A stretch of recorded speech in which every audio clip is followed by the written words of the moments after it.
नमस्ते किसान भाइयों और बहनों।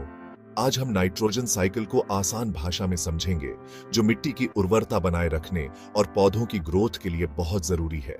जानने के लिए बने रहिए कि नाइट्रोजन हमारे इकोसिस्टम में कैसे घूमता है, वो भी सिर्फ 5 आसान स्टेप्स में। सबसे पहले नाइट्रोजन फिक्सेशन। जब बिजली कड़कती है तो उसकी एनर्जी से नाइट्रोजन गैस के मॉलिक्यूल टूट जाते हैं और ऑक्सीजन के साथ मिलकर नाइट्रेट बनाते हैं और बारिश के पानी के साथ जमीन पर आ जाते हैं। कुछ बैक्टीरिया जैसे रिजोबियम, एजोटोबैक्टर और कुछ शैवाल जैसे अजोला नाइट्रोजन गैस को अमोनिया में बदल देते हैं और उसे मिट्टी में स्थिर कर देते हैं। दूसरा, नाइट्रिफिकेशन। नाइट्रोसोमोनास बैक्टीरिया मिट्टी में मौजूद अमोनिया को नाइट्राइट में बदल देते हैं और फिर नाइट्रोबैक्टर बैक्टीरिया इस नाइट्राइट को नाइट्रेट में बदल देते हैं, जिसे पौधे अपनी जड़ों से सोख लेते हैं।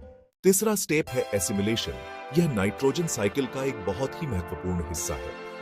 पौधे नाइट्रेट को अवशोषित करते हैं और इसका उपयोग प्रोटीन और अन्य महत्वपूर्ण घटक बनाने के लिए करते हैं। और जैसा कि आप जानते हैं, जानवर इन पौधों को खाकर नाइट्रोजन प्राप्त करते हैं। यह सब आपस में जुड़ा हुआ है। चौथा, अमोनिफिकेशन। जब पौधे और जानवर मर जाते हैं या मलमूत्र छोड़ते हैं तो बैक्टीरिया और कवक जैसे डिकम्पोजर उसका विघटन करते हैं, जिससे अमोनिया वापस मिट्टी में चली जाती है। पांचवा, डीनाइट्रिफिकेशन। अंत में मिट्टी में मौजूद स्यूडोमोनास और क्लोस्ट्रिडियम बैक्टीरिया नाइट्रेट को वापस नाइट्रोजन गैस में बदल देते हैं और उसे वायुमंडल में छोड़ देते हैं। इस प्रकार यह चक्र निरंतर चलता रहता है।